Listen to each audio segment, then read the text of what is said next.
شفاء لروحي وحبل المتين ورحمة قلبي وحصن الحصين. شفاء لروحي وحبل المتين ورحمة قلبي وحصن الحصين.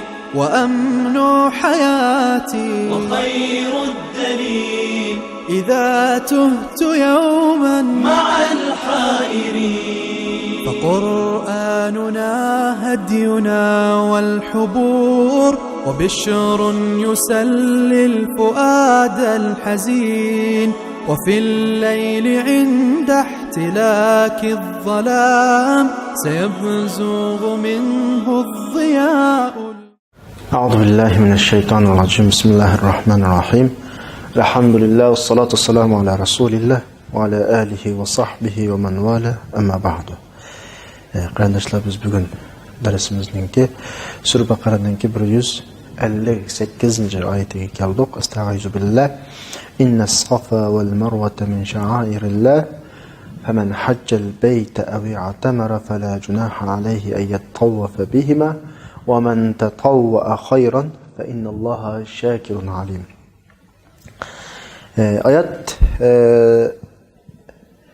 Mekke Mukarreme'deki haremdeki hac faoliyatining muhim bir qismi bo'lgan Safa va Marva haqida so'zlaydi.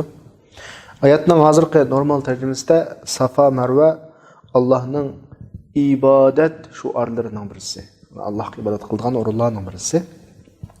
Haj qilgan yoki umr qilgan kishi bu ikkisini tavob qilsa gunoh bo'lmaydi.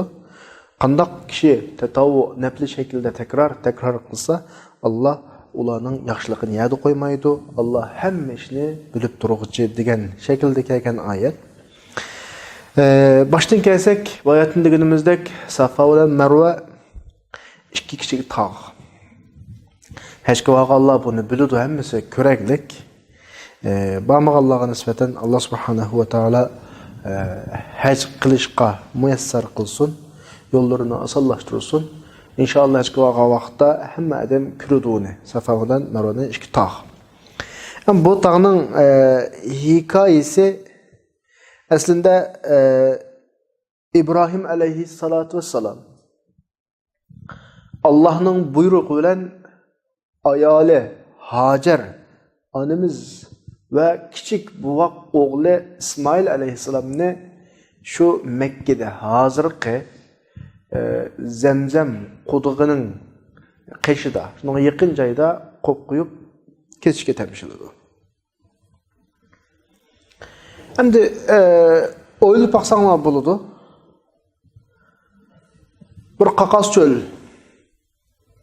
Nesi yok, ne başka nesi mi yok, giya yok yani. Bir adam normalda bunda kılmaydı. Normal ahvalda özünün balısını, yürek parısını, özünün söyleyen ayalını onda kakas çölde ne uzuksuz, ne yemeksiz, susuz taşlap koymaydı. Şu vaxtı da yani bu emiz Allah'ın emriyle buluvatkan ahval ta kıyametki kadar buya bir dini simol karakterlik bir orun bolsun. Bu yanın başlanış tarihi hazır mensileyi deprivatkan gibi eğizgi küçüp imani terbiye, tevekkül, sebep katarlık imanın asasi taraflarından bir simol olsun diyen şekilde ve ondan başka Allah özü biladigan hikmetler tüpeyledin İbrahim Aleyhisselam başta buyruq.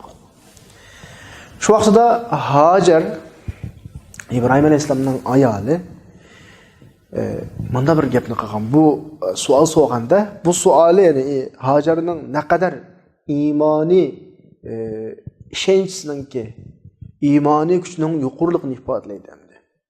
Bizni kimga tashlab qo'ysa? Allah seni bununla buyurdu mu? İbrahim Aleyhisselam dedik, he.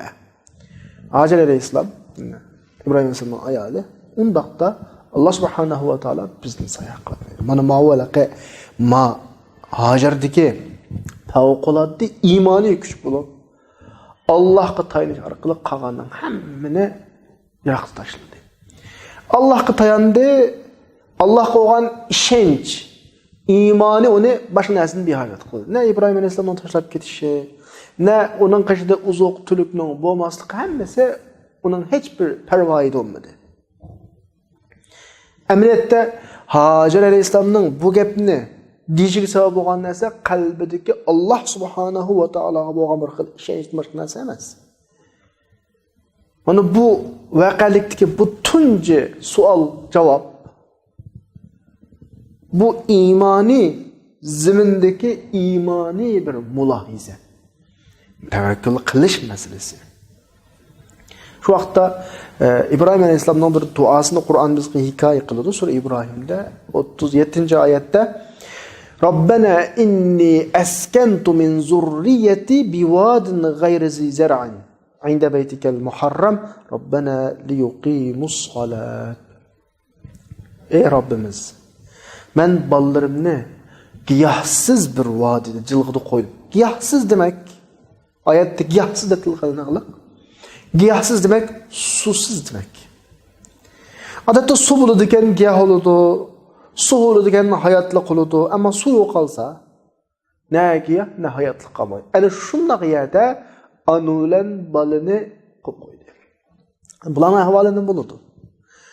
Bala ustida, onasi ustida, onasi bir suv buloq tepilib qolarmi degan umidda u yoq bu yoqqa chopdi. Bir su ba ya bamudu odatda qaqas çöllerde suya yerlerini kuşlar bilirdi. Kuşlar köpünçe su izlep şu yere düşürdü. Şu kuşların izini qoğlaş için igiz jaylarga qanaqalı çıkıp kuşlarını küzetti. Yoki Irak'tan bir yerden ötüp ketayotgan bir karvan bo'lib qolsa, suv bo'lib qolsa degan umidda u yoqqa chopdi. Shu yugagan o igizga, bu igizga chiqqan vaqtida chiqqan ikki taqvo. Birisining ismi Safa, yana birisining ismi Marva. Bu ikkisining oraliqi pek yiroqmi emas. Taxminan 600 metr yoki 1 kilometr chiqishi mumkin. Bu tog'ning ustiga chiqib atrofni kuzatdi. Bu tog'ning ustiga chiqib atrofni kuzatdi. Ammo hech nima yo'q. Yugadi.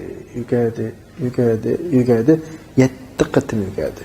Yani şu vaqtida biz hozirgi ahvolimizda o'yinib baqsaq bir qaqas tog'liq, atrofda hech nima yo'q. U tog' bilan bu tog'ning oraliqida qanaqa qilish, yugurish. U yoshdagi ayol, uning bir kichik buloq bolasi bor, usab ketgan, o'zimi qanaq qilib ketgan, usab ketgan. Yani bütün tirishchanliklar hammasi tugadi. Su yo'q. Hech qushlarni ko'rolmaydi. Masalan, suvning o'rnini biladiganqa. Hech karvan ko'rolmaydi. Bolasining qishig'iga qaytdi. Endi mushayda bu suv izlab ikki Safa Marvaning o'tirda yurgandi. Bu bir sabab qildi suv izlashga, ammo sabab unum bermadi. Bu yerdagi hodisa başdan tortib Allah subhanahu wa ta'ala İbrahim aleyhisselam'ın şu ballarını, ayollan balasını, şu giyohsiz, şu ziminde taşlap qo'yishga buyurishini tortib. Bularning o'tirdi yuz bergan dialog kimga tashlab qo'ysa, Allohga tashlab qo'yma. Tamam, bizni zayo qilmaydi. Bir imoniy ishonch. Undan keyin Hajar qilayotgan imoniy ishonch bilan birga bunda o'zini bo'ldi, bunda biz birga boya bizda. Xudoyim ega bizga. Xudoyim bir deblam yo'lni oladigan. Unda qilmasdan sa'iy qilishlari, ya'ni sabab qilishlari bu hammasi bizga iymonning asli mohiyatini aytib beradigan bir xil voqeliklar bu hammasi amaliyotda. Endi mayada Hajar bir muhim gapdan birini qilgan. Bizni Alloh zoya qilmaydi deb bir gapni qilgan. Yani bu gapdan bütün sebep vasıtlarının hemmini qayırıp turup sebepinin igisiga bağlangan. Endi şunda ikki tağının oturdu yugadi, şu vaqtda bir vasıta su tapalagan bolsa, mayli mana bir nokta var. İşlarning Allah tarafından urunlaştırılışı ve sebep bilen urunlaştırılış. Sebepning çoğu oludu, kichik oludu. Köp hallarda adam bek küçep, bekrak işlep mesela, üzü tirişip Bir ishlarni qo'lga keltirgan vaqtida, amaliyotda siz cho'ng tirishing, kichik tirishing, sizning qattiq tirishchiliginiz bilan qo'lingizga kelsin, oz tirishchilik qo'lingizga kelsin, amaliyotda hammasining bag'uchisi Alloh. Ammo bakroq tirishib, jafo tortib qo'lga kelgan vaqtida bir ne'mat yoki bir narsaga erishgan vaqtida insonda Allohga qaraganda o'zining tirishchiligiga bog'lanish bir qadar kuchli bo'ladi. Agar Hajar 7 qatim utoqqa butoqqa chiqib suv topolgan bo'lsa, balkim Alloh bizni zoya qilmaydi degan gapi bilan mana o'tirda bak bog'lanmaslik bo'lishi mumkin. Ammo Alloh subhanahu va taolo bu yerda bir hikmat yuzidan 7 qatim utoqdan butoqqa, butoqdan utoqqa uning yugurishini natijasiz qo'ydi. Suv topolmadi yani. Balasining qashiga qaytdi, ammo balasining qashidan suv chiqyotdi, buloqdan yani. Hozirgi Zamzam quduqi shu. İbrahim, Hacer o'zining Allohga qo'ygan iymoni, ishonchisida reallikni ko'rdi. Rost bir amaliyotni ko'rdi. Ammo ashunga ham balasining putidan chiqayotgan shu sumo, ya'ni bizga sababsiz yaratilmaganligini dunyoning bir sabab bilan bo'ladiganligini, hamma ish bevosita kelmaydiganligini Alloh subhanahu va taolo bu qonunni bizga tushuntirib, bala yig'lab tipichaklagan vaqtida putining yerga urilishi sababi bilan putining ostidan buloq chiqdi.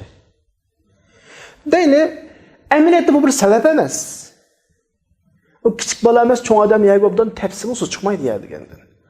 Ammo mushayda Alloh subhanahu va taolo bizga mushu haqaliklar orqali dunyodagi sabab qonuniyatini tushuntirishdan boshqa mayli sabab bilan bo'lsin, cho'ng sabab bilan bo'lsin, kichik sabab bilan bo'lsin, ishning asli sohibining Alloh ekanligi. Sabab bo'lsa-mu sababning ustunda sababning egisining borligini, iymoniy ishonchning ne kadar muhimligini, ishonchni yo'qotmaslik iymonning asosiy qismining ekanligini bizga bir dars sifatida mushu hikoyalarda bizga depamoqchi. Ya'ni shu yuzidan bir muncha hikoyalar, voqealiklar yuz beradi bu yerda. İbrahim Aleyhisselam bilen ayoli Hacer, oğlu İsmail Aleyhisselam'ın voqealiklari. Ya'ni demakchiki ish Allohning ilkida. Sabab cho'ng kichik olsun bendening qo'lida. Bende cho'ng kichik olsun sabab qilish kerak, ammo sababidan bakroq Alloh qo'ygan iymoni ishonchisi bo'lishi kerak. Mushu nuqtani bizga Alloh subhanahu va taolo ifodalab bermoqchi. Hacer o'g'lining putidan suv chiqqanini ko'rgan vaqtida jazm Allohning uni zoya qilmaydiganligiga burunmi ishongan bo'lsa, bu qatim yaqin jazm shaklda biz deymiz-ku 100% deymiz-ku, shu shaklda bir tulib toshgan ishonch keldi. Yani endi bu voqealik bu yerda tursa, biz oyatga kelgandik. Inna safa val marvata min sha'airillah. Safa bilan Marvaning Allohningki ibodat bizga belgilagan haj faoliyatining bir turli ekanligini bizga degan edi. Ya'ni mushu shaklda, ibodat shaklda hozirgi qadar, mana bugungi kunimiz qadar va qiyomatga qadar hajning asosiy bir rukni sifatida Safa bilan Marvaning o'rtasida sa'i qilish hozirga qadar bo'lib keldi. Bunun hammasi nima desa, bizga aşırı bir iymoniy voqealikni eslatish. Har qatim inson Safa bilan Marvaning o'tirisi sayqa vaqtda şu insan agar shu voqealikni bilsam, shu voqealik esiga keladi. Bu yerda Alloh subhanahu va taologa tayinishni, tavakkul qilishninki, undan keyin u yerda qo'llanadigan sabablarninki hammasining o'rni insonda davomli unutilmay muayyanlashib turadi. Bizning hayotimiz shu. Bütün hayatımızda Allah'a tayinimiz to'liq. Ammo sababni faqat qo'ymaymiz. Bir odam men Allohga %200% tavakkul qilaman deb qo'yib, sabab qilmadi. Bu inson qonuniyatga, Allohning dinni ziminda tatbiqlash, bu yo'lni insonlarga yo'l qilib berish qonuniga zid ish qilgan. Bu biz tavakkul demaymiz, tavakkul arabchada. Ya'ni tavakkul qilish emas, yülünü öğreteyim. Bu kanuniyetki zıt oldu. Yani insan, mümin insan özünün işiğe bar küçülen yüzlenişi gerek. Şununla işenç kıp yüzlenişi gerek ki bu işinin üstünde Allah var. Mening tirikchiligim niyaga qo'ymaydi? Ishning natijasi Allohdan degan ishonch bilan kelish kerak. Ya'ni badallarimiz uzluksiz ishlash kerak. Qalblarimiz uzluksiz Alloh subhanahu va taoloni aslish kerak, tavakkul qilish kerak. Bu shaklda bo'ladi bu ishlar. O'zimiz ishlaymiz, qalbimiz tavakkul qiladi. Hajarninki aynı tevekkülü şu olgan. Sayı qildi, yugadi. En oxirisida Alloh subhanahu va taolo o'zining haqiqiy bo'lishning egisi ekanligini ifodalash uchun balasining kichkina putini yegi shunda urushidan tepcheklichi dillam su chiqadi. Ya'ni kichkina bir sabab bilan, yani bir narsa ketadi, sabab ketdi yana. Ammo sababning uningga ta'sir olmaydi-ki, u bir sabab. İnsanın sayı qilishi bütün ishlarninki natijasi Alloh subhanahu va taologa bog'liq. Shu tarafdan, shu vaqtdan tortib Safa bilan Marvaning o'tirida 7 qitim yugurish haj faoliyatidan bir faoliyat sifatida bizga qolib qoldi. Endi oyatga qaytadan qarab chiqsak, balkim esingizda bor oyatni tarjima qilganim. Safa bilan Marvani tavof qilsanglar, ya'ni cho'g'ilib yugarsanglar, bu ikkisini o'tirdi, gunoh yo'q dedi. Gunoh yo'q deganlar xuddi bu ishni qilsangmi bu ya asli bu masala manda masala. Bu bir ibodatning asosiy taraflaridan birisi deb emasmi? Shu haj faoliyatining muhim bir qismlaridan birisi. Muhim qism deganda qil deb ifodalaydi, gunoh yo'q deb. Bu yerda gunoh yo'q deyishning sababi keyin Ismoil alayhisolamning davridan keyin shu arab zaminida kishilar Allohga ibodat qilishdan g'afillashdi.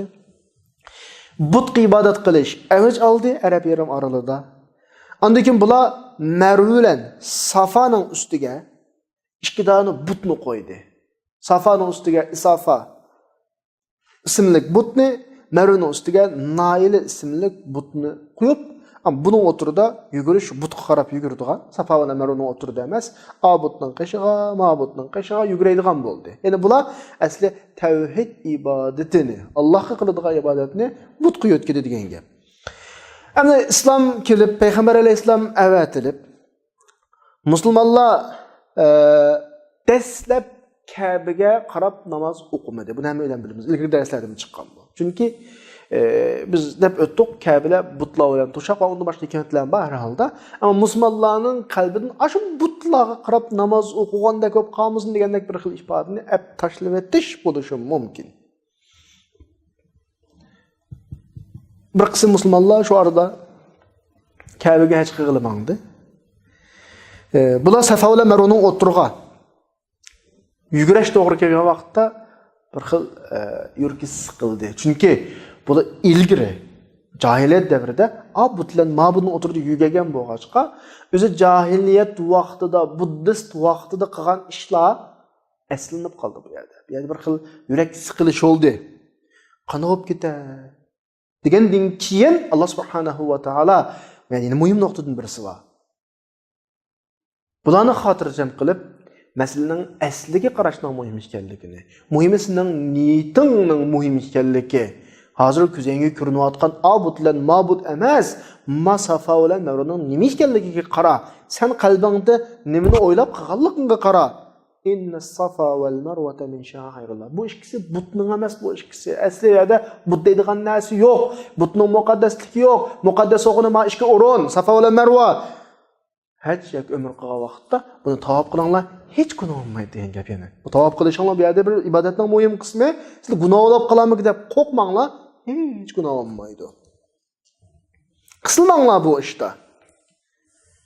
Qanaqdir sizlarning yugagininglar bu yerda tavob qilganinglar Isafa bilan Nailning o'tirida qilgan tavob emas bu.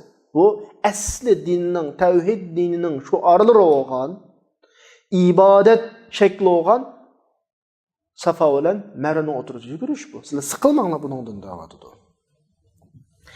Endi Hajar tunji qatim ikkisini o'tirdi yugagan vaqtida Allohga iymoni bilan birga sabab qilayotgan shu izdigan yani. Bu bir iman ifodasi edi bu asli. Iman ifodasi. Ammo müşriklar buni ta'tirga o'rib aklib, o'zining butlarini ustiga taqab qo'ydi. Ammo musulmonlar keyin buni tavob qilgan vaqtda niyatni asos qilib turib, ya'ni bu munama islomning muhim bir bilmas bo'lmaydigan bir inchki nuqtasidan birisi bor. Islom bizga buyurayotgan ibodat shakllarida bizzat muqaddaslik bo'lmaydi. Buningdagi muhim narsa nima desa, shu ibodatga buyrug'ichining buyrug'iga itoat qilish eng muhim halqa. Eng muhim halqa. Muhimi buyrug'ichi, ishning o'zi emas. Qartashni suyunglar dedi. So'ydik. İblisga atashni etinglar dedi. O'xshash tash. Bir tashni so'ydik, bir tashni atdik. Tashda muqaddaslik yo'q-ki. Masala buyruq masalasi. So'y dedi, so'ydik bir tashni. Yine şu taşның cinsinden olgan, şu faaliyetinin, şu həcc faaliyetinin özdə şeytana taş ad dedi, attık. Məsələ bizning niyetimiz, kimga itoat qilish masalasi bu muhim masala. İbadətning şəkli və asosiy maqsad emas amaliyatda. Bu yerdagi qatoga asosli elindigini, muhimi Allohning amriga itoat qilish. Xuddi bu oyat mu'minlarga da'vat qilgandek. Müşrikler bir yerde İsaf bilen Nail işki butni koydu. Sizler bunu kallanlardan silip süpürürdünler. Safa Merve'ye berinler. Safa ile Merve bu Allah'ın ibadet kılış ve simol belgelik şu aralardan birisi. Bu Budistliğin şu arı emez. Kallanlardan çıkartınlar butni sizler. Bu doğan bilen yükürürler sizler deydi. Emniyette müşriklerin butların mukaddes olganlık niye koygan emez? Asli muqaddas narsa nada olsa boshqa izlab boradigan qishiga. Ammo butlarni muqaddaslashtirish uchun Safa va Marvada qo'ydi. Chunki Safa va Marva azaldan muqaddasiya. Muqaddasiyaga qurish orqali ashki butlarga muqaddaslik vermoqchi ular. Buni hatto mushriklar ham o'sha muqaddaslikni burun his qilgan, o'zining butlarga muqaddaslik kirish uchun. Chunki but qo'yilishdan ilgarilan bular ibodat babida, haj ibodat babida bu ishga o'rin muqaddas o'rin bo'lib qo'ygan.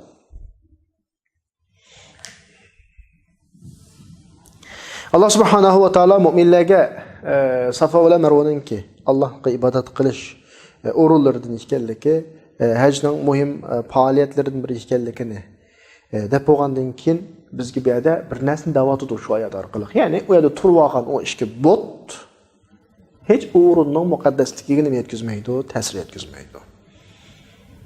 Dalil nima desa, islom g'alaba qildi, Makka fath bo'ldi, darhol chiqib tashlandi, o'zasiga keldi masalan. Şuna bir nokta esimizde oluş gerek. Bizning ibodat şuarlarımız, ibodat o'rinlarimiz, ibodat shaklllarimizga boshqa tajovuz qilib, hujum qilib, masjidlarimizga nimalarni esib olsin? Kimlarning surallarini esib olsin? Qanday qilib olsin? Bizning niyatimiz asli masjidlar bo'lsa, sajda qilayotgan vaqtda bizning bo'yinimiz, bizning beshimiz Allohga egilganlar bo'lsa, qolgan narsa ta'sir qiladi. Başkalarının onu özgürtüp algan özgürtüşleri, yani bir narsalarni eslib, o o'ringa nisbatan bizning qalbimizga shak tashlash, shak tushirish orqali shu ibodatlardan bizni qochirmoqchi bo'lganlarning maqsadiga yetkazib qo'ymaslik kerak. Oyat bu jihatda intayin aniq. But qo'yib olgan taqdirdami biz o'zimizning oldimizga qarab niyatimiz bilan namozni o'qiyveramiz. Allohga ibodat qiladigan o'rin, menga Allohga ibodat qiladigan o'rin bo'ladi.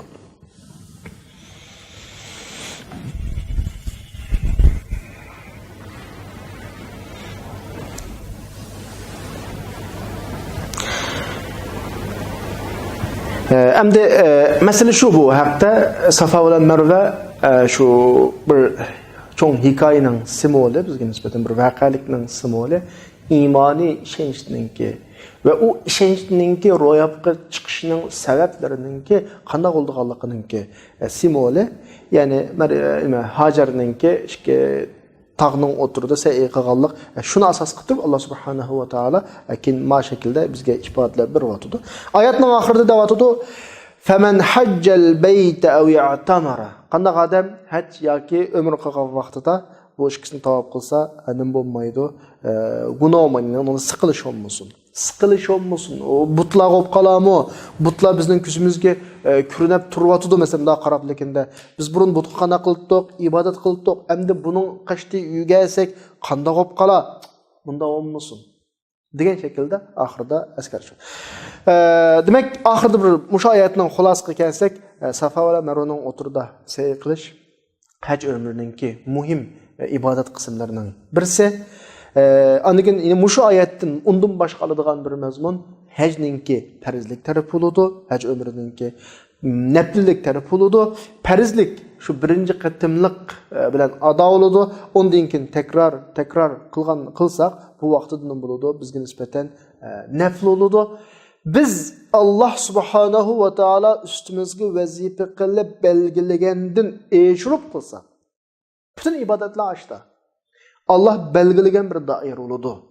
5 vaqt namozning mushunda, ro'zning mushunda, haj zakatning mushunda, hajmi shunda bir belgilagan doira bor. Buni biz farz, vojib degan nom bilan ataymiz. Bu doirada qilib bo'lgandan keyin, ya'ni o'zimizni Alloh subhanahu va taologa qana qilish uchun, yaqinlashtirish uchun Allohga qilgan bu ibodatni biz yuk ko'may, suyib qildik. Vujudimizdan uni yaxshi ko'rib qildik. Bo'lsa teg'ma qildik degandek bir xil ishqni, muhabbatni Allohga nisbatan izhor qilish uchun natli shaklda ibodatlarni ko'paytiramiz. 5 vaqt farz namozni o'qib bo'lgandan keyin nafli shaklda ortiq namozlarni o'qiy olamiz. 1 oylik Ramazon tutib bo'lgandan keyin nafli shaklda uni boshqa Ramazonlarni tuta olamiz. Zakatning masalan pullarga 2% zakat bir bo'lgandan keyin nafli shakldagi yaxshiliklarni qila olamiz masalan. Haj muayyan shaklda farzni qilib bo'lgan nafli qila olamiz. Bu xil shaklda qilsak, buning mukofoti oyatning oxirida deyilgan nima? Oyatning oxirida buningga mukofot shaklda nima deyildi? Fa innalloha shakirun halim. Allah cho'qim bu xil qilingan ibodatlarning mukofotini yadi qo'ymaydi, buning jazosini yadi qo'ymaydi. Allah har ishlarni qana qilib turadi, bilib turadi. Alim degani hargiz ma ishim qilib qolamu. Qiyomat kunisi hammani ko'z oldingda aynı shaklda birisimi, kichigimi, cho'ngmi tashlanib qolmagan shaklda ko'rsa deb buni Alloh subhanahu va taolo eskartib o'tadi. Bugungi vaqt munosabati bilan bugungi darsimiz mush bir oyat bilan to'xtaymiz. Inshaalloh darsimizning davomini keyingi darsda davom ettiramiz. Va axiru da'vana alhamdulillahi robbil alamin.